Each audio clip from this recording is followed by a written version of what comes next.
Harpic সাধারণত toilet, bathroom এবং অন্যান্য পানি ব্যবহারের জায়গায় কঠিন জীবাণুনাশক হিসেবে ব্যবহার করা হয়। এর মধ্যে শক্তিশালী জীবাণু বিধ্বংসী উপাদান থাকায় টয়লেটের ময়লা, জীবাণু, ব্যাকটেরিয়া, ছত্রাক এবং দুর্গন্ধ দূর করতে ব্যাপকভাবে সহায়তা করে। এতে মূলত হাইড্রোক্লোরিক অ্যাসিড থাকে।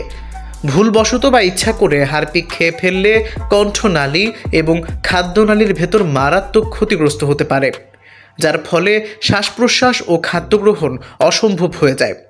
তাই এমনটা ঘটলে তাৎক্ষণিকভাবে দিশেহারা না হয়ে প্রাথমিকভাবে কি করা যায় চলুন তা জেনে নেওয়া যাক। ভুলে হারপিক খেয়ে ফেললে সবার প্রথমে যা করা দরকার তা হলো খুব দ্রুত মুখ কুলি করতে হবে। এক্ষেত্রে প্রাথমিক চিকিৎসার জন্য যত দ্রুত সম্ভব রোগীকে হাসপাতালে নিতে হবে। যে পরিমাণ হারপিকই খাদ্যনালীর ভেতরে ঢুকে যাক না কেন, বাকিটুকু বের করে আনার চেষ্টা করতে হবে। যেহেতু হারপিক কণ্ঠনালী ও খাদ্যনালীর ভেতর মারাত্মক ক্ষতি করে, তাই এন্ডোস্কোপি করে দেখতে হবে খাদ্যনালী ও পাকস্থলীতে কতটুকু ক্ষত সৃষ্টি করেছে। একটু স্বাভাবিক হলে রোগীকে তরল ও নরম খাবার অল্প অল্প করে বারে বারে খেতে দিতে হবে। অপরদিকে হারপিক খাওয়ার পর খাদ্যনালী পুড়ে গেলে সেটা অপারেশন করে কেটে ফেলে পাকস্থলী জোড়া লাগানো যায়। তবে পাকস্থলীও যদি পুড়ে যায় সেক্ষেত্রে বেড়ে যেতে পারে রোগীর জটিলতা।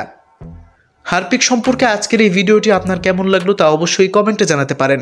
আল মাহমুদ, সুদিন সংবাদ, ঢাকা।